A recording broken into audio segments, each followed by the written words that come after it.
Henrique Gomes compôs as primeiras canções aos 17 anos.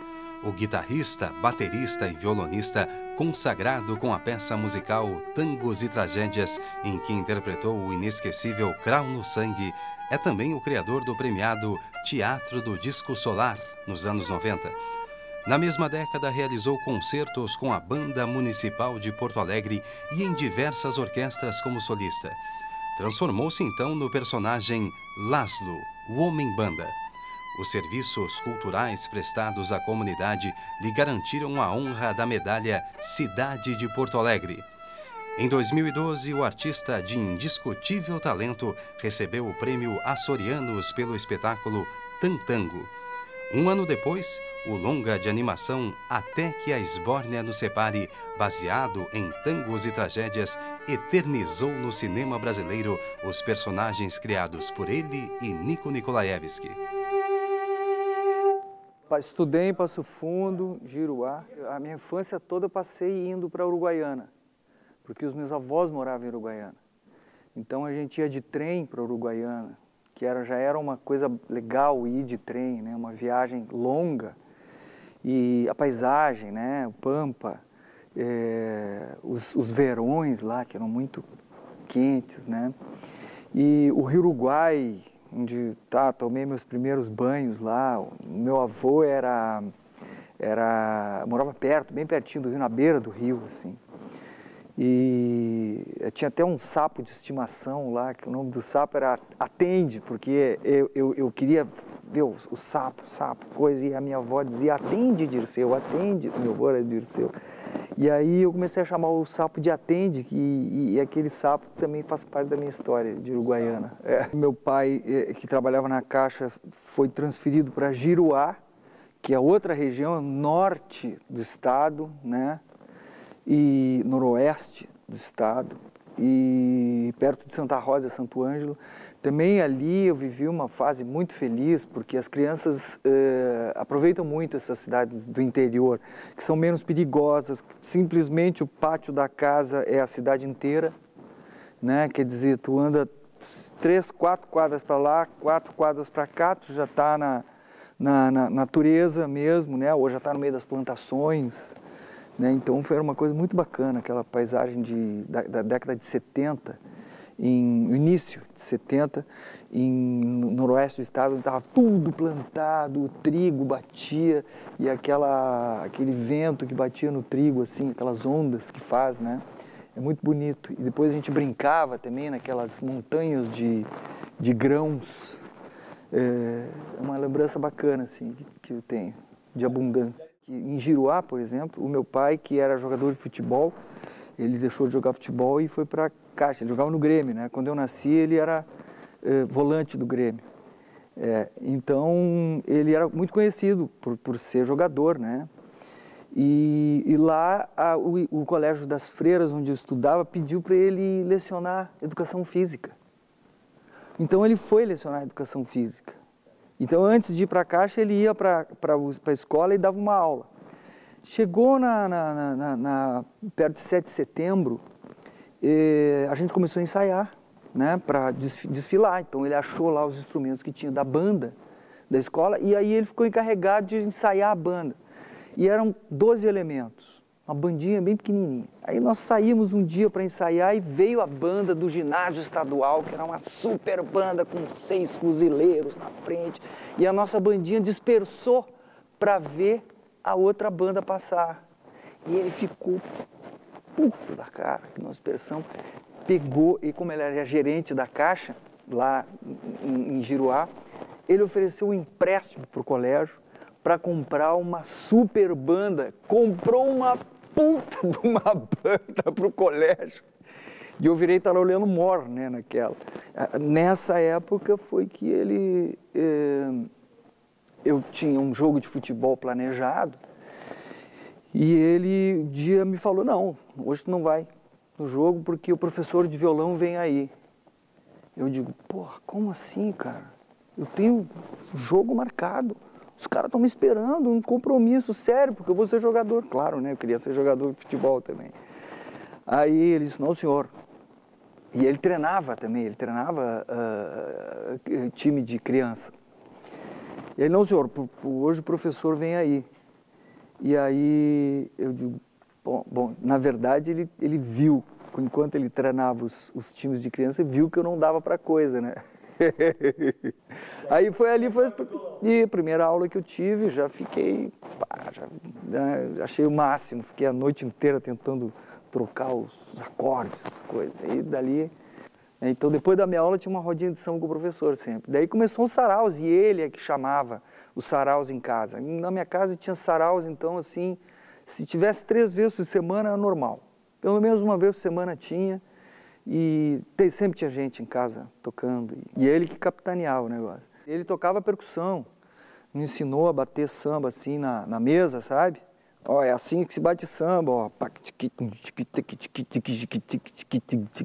Tradição oral, né? Eu estudava em Passo Fundo, né? Depois a gente mudou para Soledade, que foi onde eu fiz o primeiro grupo profissional, com 15 anos. O meu pai teve que assinar autorização, tudo, para mim poder tocar, né? Por aí, na noite, em qualquer lugar. Eu sou muito dessa área, assim, do independente, entendeu? Então, o nosso trabalho mesmo, Tangos e Tragédias, pelo qual a gente ficou mais conhecido, assim, o primeiro patrocínio integral que nós tivemos com Tangos e Tragédias foi no aniversário de 20 anos. Entendeu? Então, quer dizer, a gente decolou ali no fazer mesmo, entende? Na administração do sucesso que estava tendo naquele momento, e deu para ir daquela forma, entende? A gente administrou dessa forma. Decolamos na bilheteria, foi bom, né? É o que todo mundo queria, né? E então, o primeiro patrocínio foi com 20 anos, tu vê. Quando eu tinha 20 anos, eu não achava que era 20 anos. Eu achava que era 12, sabe? Depois 25, daí eu não achava que era 25 anos. A sensação que eu tinha era que passou muito rápido. Eu achava que eram uns 15, a sensação que eu tinha, entendeu? Hoje não, hoje eu sei que é 30 mesmo. A gente trabalhava muito duro, entendeu? E conseguia sobreviver ali duro, entendeu? O Nico já tinha o Saracura, que era um grupo que fazia sucesso, tocava nas rádios, lotava os teatros, mas não conseguia viver daquilo, entende?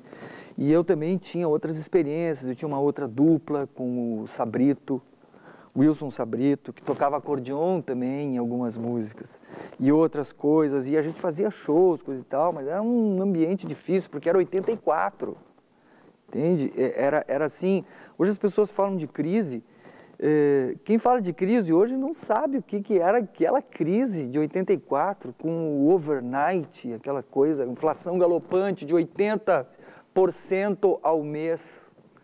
As pessoas estavam constantemente remarcando os preços no supermercado. De manhã era um preço, de tarde era outro e de noite era outro. As coisas subiam de cada turno. E era difícil sobreviver de música. E a gente se encontrou para estudar música, né? Vamos encontrar para estudar aí um pouco. Eu estou começando a tocar violino e ele no piano, acordeon. Né? Vamos estudar aí juntos, rolar um som. E aí começamos a se encontrar e imediatamente pintou aquela empatia, né, dos dois, uma força, e começou a ficar divertido. E aí pintou uma data num pequeno bar que tinha shows muito interessantes no IAB, né, que foi o primeiro jogo que a gente fez. Tinha uns shows cults lá, muito legais, assim, um lugar pequeno para 80 pessoas. E a gente fez o primeiro show lá e foi ótimo. Todo mundo gostou muito e a gente se divertiu, né? Mas estava muito em cima, assim, de que a gente queria fazer uma coisa que nos agradasse plenamente, né? Uma coisa que a gente conseguisse ter prazer de fazer e evoluir, né? E daí a gente já foi para outros bares. No outro ano a gente estreou num teatro, aí convidamos o Dilmar Messias, ele trabalhou 1 ano conosco, com um personagem que era de outra peça, né? E a proximidade com ele também fez a coisa evoluir, porque ele já era um comediante experimentado. E nós vendo ele, contracenando com ele, né? A gente tinha um padrão, assim, de o que era um comediante radical também, entende? Ele era um personagem de uma peça do Carl Valentin. É a ida ao teatro. Então o personagem dele ficava procurando os tickets para ir ao teatro e não encontrava. Isso é toda a peça. No caso, depois que terminava a peça, ele encontrava os tickets e ia aí na peça que era o Tangos e Tragédias. E sentava na plateia e ficava contracenando conosco o tempo inteiro. E detalhe, nós nunca ensaiamos nada. Ele entrou no primeiro dia improvisando com o personagem dele já estava pronto. E os nossos também, né? Então, isso depois de 2 anos de Tangos e Tragédias. Aí ele entrou no primeiro dia improvisando e para nós foi um super exercício, né? Um jogo muito bacana, assim. Depois nós continuamos só nós dois e desenvolvemos a coisa dos personagens e tudo foi evoluindo, foi muito orgânico tudo sempre, né? E para mim, assim, a questão de a gente repetir aquele espetáculo por tanto tempo, ele ganhou um caráter assim de ritual. Então eu entrava para fazer aquele espetáculo como se fosse um ritual mesmo. Não precisava mudar. Então, a gente até criou uma frase, uns slogans, numa das campanhas de temporada, que era: nós não mudamos, quem muda é você. E as pessoas iam no show e a gente, nos primeiros anos, a gente achou que não ia durar tanto tempo, né? Porque achando que, bom, esse ano agora as pessoas já viram, não vai ter ninguém, né? Mas nós vamos, porque nós temos que trabalhar, né? Tá ali o Teatro São Pedro oferecendo uma temporada em janeiro que ninguém queria, porque todo mundo achava que não tinha público. Aí a gente voltava em cartaz e lotava de novo. E a gente ficava admirado com isso, né? Lá pelo 5º ano a gente já sabia, bom, vamos ter um bom público, então vamos continuar, né? No 10º ano a gente já começou a entender melhor, assim, porra, nós estamos fazendo um negócio excepcional, já estamos há 10 anos em cartaz, jamais pensamos que íamos chegar a 30, né?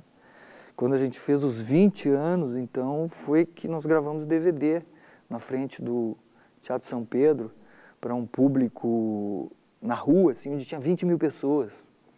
Então foi uma experiência incrível também, foi um momento memorável. E era divertido mesmo, que depois tinha aquela saída para a rua, que as pessoas curtiam muito, marcava muito. A gente ficava cantando, experimentando acústicas dos lugares onde a gente ia, né? Diferentes, fazendo corais diferentes.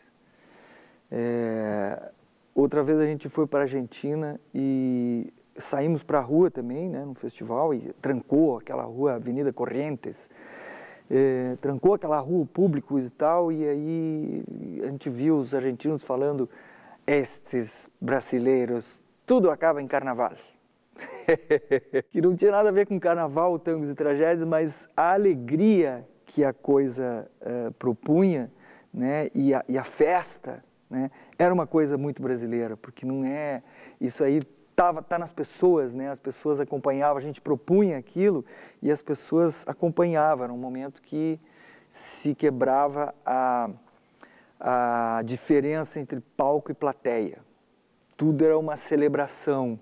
Primeira vez que a gente foi no Festival de Tango de Buenos Aires, Festival Internacional de Tango. Eu conto isso no meu show, né? Muy bienvenidos, muy amigos brasileños. Muy bien, que tangos ustedes tocam? Como assim? Tem que tocar tango para estar aqui? A gente não tocava tango. Aí nós tivemos que convidar um grupo muito legal, que é o Quatro Vientos, aquele quarteto de sax fantástico. E aí eles tocaram conosco, fizeram uma participação, tocaram tango para justificar a nossa presença no Festival Internacional de Tango. Aí depois saiu na imprensa lá, espetáculo muito gracioso, muito divertido, muito elegante, muito inteligente, pero de tango não há nada. Tinha vontade de fazer outras coisas e a gente fazia outras coisas, porque a gente já fazia outras coisas antes. Nós já tínhamos projetos paralelos desde o início, né? O Tangos e Tragédias era um projeto paralelo no começo. Nós tínhamos os nossos projetos, começamos a fazer esse projeto que era um projeto paralelo. E esse projeto decolou, foi esse projeto que decolou, né? Então, enquanto nós estivemos fazendo Tangos e Tragédias, ele passou a ser o projeto principal, né? E a gente tinha, assim, ideia de fazer outras coisas, mas nós tínhamos um funcionamento muito sinergético ali do momento, que é na hora do fazer. Porque nós criamos os personagens baseados em características nossas mesmas. Ninguém escreveu aquilo para nós. Nós criamos aqueles personagens. E esses personagens eram nós mesmos, numa outra dimensão, né? Eram alter egos nossos, né? Então, na hora do fazer o projeto, né, no palco, era ali que o negócio funcionava e existia. Na hora de planejar muito, quando a gente começava a planejar muito, pensar muito no que ia fazer, um queria fazer uma coisa, o outro queria fazer outra, não combinava, entendeu? E aí, na hora de fazer, era que a coisa, entrávamos no mundo da esbórnia e acabava o resto. São os personagens que estão dominando e as pessoas acreditavam que os personagens eram reais e a nossa relação com o público se transformava, nós éramos de fato os personagens, uma espécie de... são os alter egos, né? Isso funciona quando um personagem funciona tão forte como um artista, é que ele conseguiu dar vazão àquele aspecto de si mesmo, né, naquele personagem. Acreditava e foi e continua sendo uma alegoria da realidade. Quer dizer, a esbórnia sempre vai ter uma ligação com a realidade das pessoas. E muita gente ia no mapa procurar a esbórnia. Tanto sério que a gente falava, né? O Otto nos procurou para fazer isso há 8 anos atrás, né?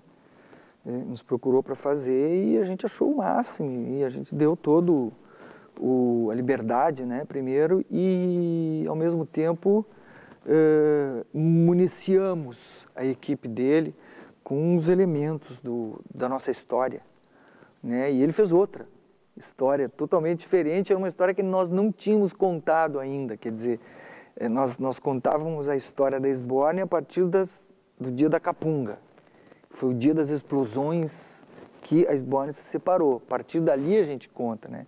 E ele contou dali para trás, como é que era antes, até o dia das explosões, por que explodiu, qual foi o contexto social ali, qual eram os costumes que aparecem, daí aparecem os costumes, é muito legal, a arte do filme é incrível.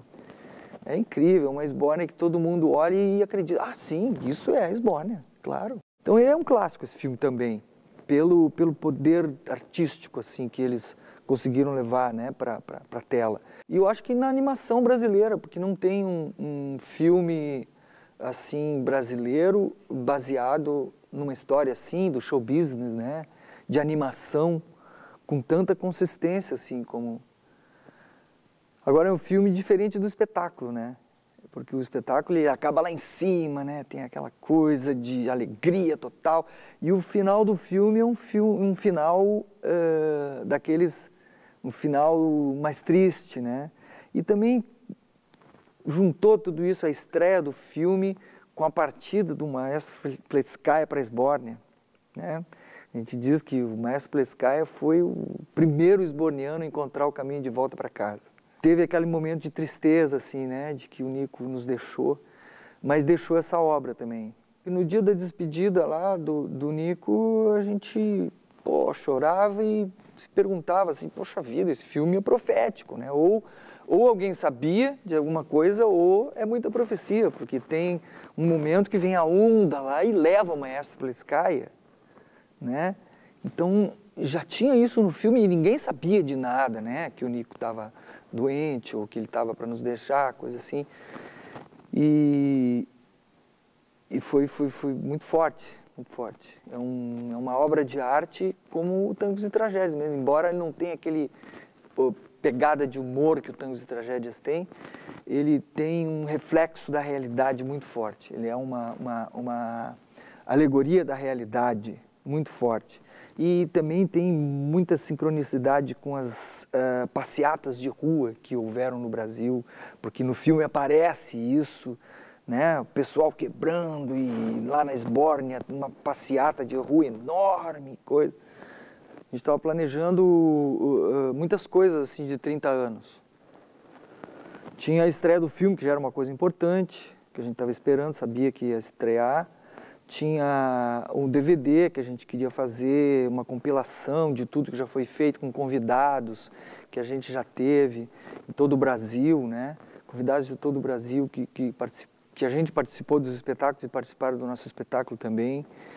E tem um livro que ainda a gente vai querer fazer, agora parou, né? Esse ano a gente parou um pouco em função da necessidade de reconstruir as carreiras individuais e dar força para sobrevivência mesmo, né? Ir para a estrada e conseguir reconstruir a carreira nesse âmbito individual, assim. O Tantango, ele já existia antes, né? Eu estreiei ele com um concerto com a Orquestra do Teatro São Pedro, foi a primeira vez que a gente fez. Depois eu fiz uma formação de quarteto de tango e a gente fez alguns poucos espetáculos e depois, para ir para o Teatro São Pedro, a gente fez um formato mais bem acabado, assim, que aí entrou mais o Felipe Lua, que trouxe umas ideias muito legais para o show também, e a gente chamou o Cláudio Ramires, que é um grande artista, amigo, sensacional, um cara fantástico, que fez a direção de arte do show e fez aqueles animações, para cada música tem um filme diferente, uma animação, e que deu um super acabamento para o show, né? Então, a gente já da área do show business aí, experimentado, sabe o que tem que ter para um espetáculo. Eu sou da área do espetáculo, né? O projeto cresceu enormemente, foi incrível, assim, tanto na questão técnica quanto na questão da performance, da operação. Já tinha feito lá no Auditório Ibirapuera, em São Paulo, que foi uma experiência muito legal, assim, que foi onde também o espetáculo ganhou um patamar legal de execução, que a gente trabalhou muito para se apresentar lá, né? E a partir dali ele veio crescendo. E agora, como a gente tem se ocupado com ele muito, a gente ficou em cartaz. A gente teve muita oportunidade de executar o espetáculo milhões de vezes. A gente viajou muito, a gente foi para o exterior, a gente teve uma versão em espanhol integral do espetáculo, todos os textos, todas as músicas, fizemos na Espanha, fizemos Portugal inteiro, fizemos no Equador, na Argentina, na Colômbia, entende? Então, assim, o exercício do espetáculo, fizemos o Brasil todo, até no Acre, entende? Então, o exercício, esse é que traz a lapidação, né? E também a consciência da gente, do artista, de que dá para melhorar, sempre dá para melhorar. E as pessoas mesmo comentavam que do ano passado, as pessoas percebiam mais do que a gente, né? Que do ano passado para esse ano estava melhor o espetáculo. E a gente curtia isso, assim, de ir melhorando e mudando aos pouquinhos e melhorando. Era o mesmo, mas a gente ia mudando aos pouquinhos, são mínimos detalhes, e ele ia melhorando, sempre com esse caráter de ritual, é sagrado. Pelo menos para mim ali, né? É assim que eu conseguia levar, eu poderia fazer aquilo por 2000 anos, porque é sagrado. Pisou ali, acabou tudo, é aquilo que tem que fazer, é aquele movimento que agrega energia, que as pessoas se mobilizam para aquilo, é aquele olhar que mobiliza a plateia, é aquela música, é aquele canto, então tudo é um ritual que agrega uma certa qualidade de energia, que as pessoas vão se envolvendo e entram dentro de uma atmosfera. Quer dizer, aquela atmosfera que se forma no espetáculo, aquilo é o ponto onde a gente queria chegar. O grande solista, violinista, que tocava sozinho e encantava as pessoas, era o Paganini.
Quando tu consegue expressar isso para as pessoas e compartilhar isso com as pessoas, e as pessoas entenderem isso, e entrarem na tua batida, ou tu entrar na batida delas, e formar essa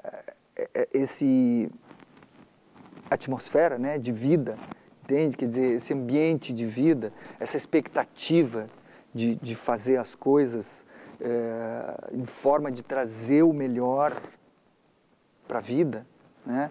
Para a minha vida, para a vida dos outros, né? Junto com as pessoas que tu convive, com a tua família, com as pessoas que tu está compartilhando as essências, né? O amor, a mulher, os filhos, neto, né? Como é que tu sintetiza isso, entende essas coisas e compartilha com as pessoas?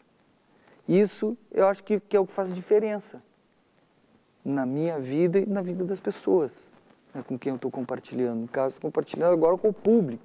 Então é fantástico, né, poder pensar numa síntese de existência, compartilhar com as pessoas isso e ter uma troca.